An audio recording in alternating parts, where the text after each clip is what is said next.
Mix 96.7, you're listening to the Indie Hour. I'm Theresa Leslie, and you just heard Chrissy Cochran with her track And Still We Move, and that's from her brand new album called Little Sway. And her CD release is happening this Saturday, February 15th at Fog Lounge, and she's in studio right now. Hello, Chrissy. Hi, how are you? Good, how are you? Great.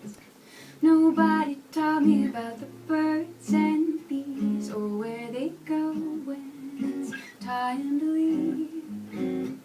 Nobody took me to a church on Sundays. They say you get what you see. So all that I know is I won't be hanging around much longer than I ought to, than I should. I don't need to be around much longer than I will be around. The new EP, how long have you been working on it? It's been a while. It's been a year. There's been a bunch of setbacks. We've had changes in the band, getting new members in, and we record up in Sarnia too, so getting everybody together to drive up there is kind of tough. And Christina right now is singing opera in Italy for a couple months. So that's awesome. So we lost her for a couple months too. But the EP is ready. We're just getting artwork and getting the final details ready right now. So how did that all come together? Being your solo album, you've got a million people up there.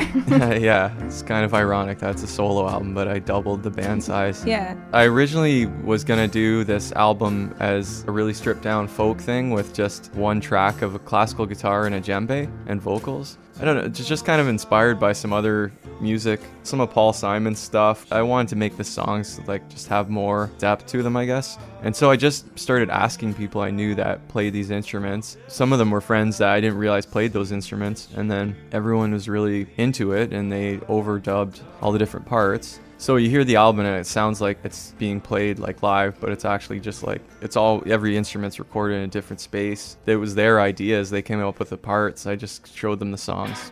And why did you guys pick the style of music you did? I think it came naturally. Yeah, it just came as we went along, started jamming. The sound kind of evolved into what it is now. We didn't have an aim really, what we were trying to sound like. It just kind of came naturally, like Bob said. People come and people go more easily than they did before. Oh, I just wanna hold on to something. So come and get close to me. Oh, I mean it, babe, you got my love. Oh, I mean it, babe, you got my love.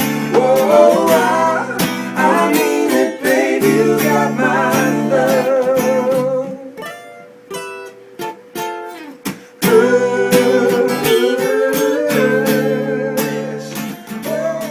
Bad luck and bad decisions, stitches and incisions, all our disease, all our emergencies, we just threw them at her feet.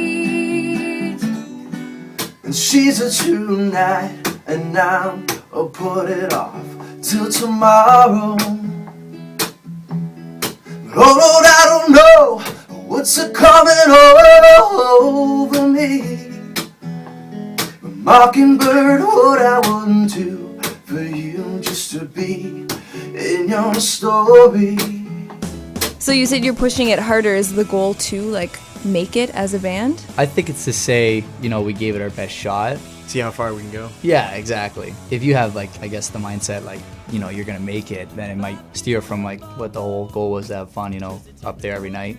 And I think that's what we're trying to do. Yeah. Every time I ask that question, it seems the answer is always, what is the definition of making it, right? Some people, if you can just play music for a living, that's making it. Oh, yeah. That's how I guess. I saw Ron Sexsmith at the Loop last year. Yeah. I'm a big Ron Sexsmith fan, and I was watching him upstage, and I'm like, he's got a house and kids, and he's still doing it. I was like, if I could have anything like that, it would be just fine, playing in front of 100 people at the Loop. How do you feel your music has evolved since the last album? How's that sound in 2012? I don't know, I guess we were younger and we were a little bit, fresher on the scene, like on the music scene. So we were making these heavy-hitting rock songs, but now I think we took a little bit more of a journey into some darker kind of music, different sounds, different tones. Actually used a lot of electronic sounds as well. I mean, a big part of this album is the Juno 6, which is like this really cool keyboard. We did a 2-part recording as well. We recorded the bass tracks, and we did all the production in Toronto with Ian, but we actually recorded half of the album in Kingsville at Sound Foundry with Brett Humber, and that's where we were able to experiment with different sounds and different styles of recording. So meshing the two produced this really cool sounding album. Yeah, that's really cool. So you've got the Toronto feel, you've got the Windsor or Essex County feel, and then I saw you had it mastered in Detroit, so you kind of got the full circuit going there. Yeah, for sure. So Jim Diamond had messaged us on Facebook saying, like, if you guys ever want to throw down some tracks, you know, don't hesitate to contact me. And obviously he's most well known for recording the first 2 White Stripes records. So we were at a point where we're considering mixing, and we're like, why don't we just have Jim Diamond master it? Because he's mastered a bunch of great records, and so he was down to do it. Exactly. We're really happy with the sound that he lent to the record, and like you said, to bring in that extra element geographically, I guess, to the record. I read that you formed in July of 2014 and you had your first album out in December. That's crazy fast. So how are you guys pumping out songs so fast? Yeah, well, Dane and I, we had songs that we've already written. Oh, we okay. threw in. We also wrote a bunch of Bus Stop, that was new. Dane wrote Crooks when the band was together. Yeah, it was just a combination of songs that were already previously written and ones that we wrote together. Okay, and how do you feel the songwriting process is together? That's awesome. Yeah, it's really cool playing and writing music with musicians that you respect. I don't know if that's something hard to find, but these are a group of people that I really do respect, and it's nice gelling. You created a video for the title track, and it's really cool footage. Who put that together? Yeah, I just found some old public domain screen test 35mm footage on a digital archive, and I thought it really fit the aesthetic of the song, and I just kind of did a slapdash editing job. Oh, okay. Together. Yeah, it's really cool. I like the dogs going backwards in the snow. Yeah. I wanted more of it. Longer! Yeah, I think that was your main criticism, was not enough backwards animals. Yeah. I love it. So what's the songwriting process like for you now? It's actually pretty sporadic. Sometimes I'll just be, doing the dishes in the kitchen, and then all of a sudden, boom, I start to sing something, and I go and I hit the piano, and I use my iPhone to record the hooks or whatever, and then for the rest of the day, I constantly develop it. So sometimes it's like lightning strikes, and I've just got to do it. Other times I'll start with something, and then it'll just progress over the next few weeks, and I'll kind of whittle away at it.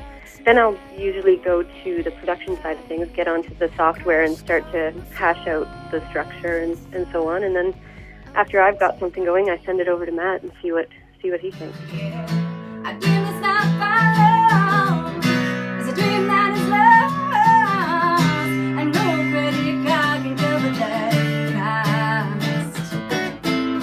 A dream that's not followed is a dream that is lost, and no credit card can cover that cost. She's got the look back up.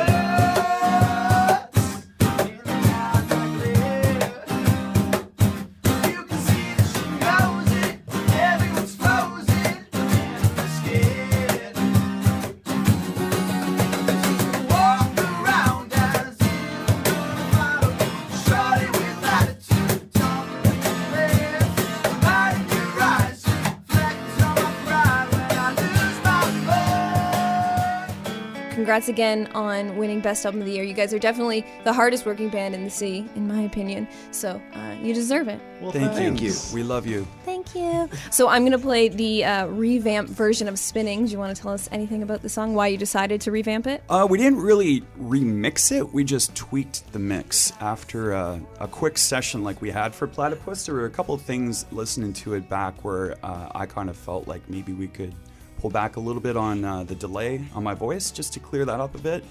We didn't really change too much else with it. Okay, well, thank you, Cowboys and Cardigans, for coming in and chatting with me, and make sure you check them out April 9th at the DH. Here is Spinning on Mix 96.7.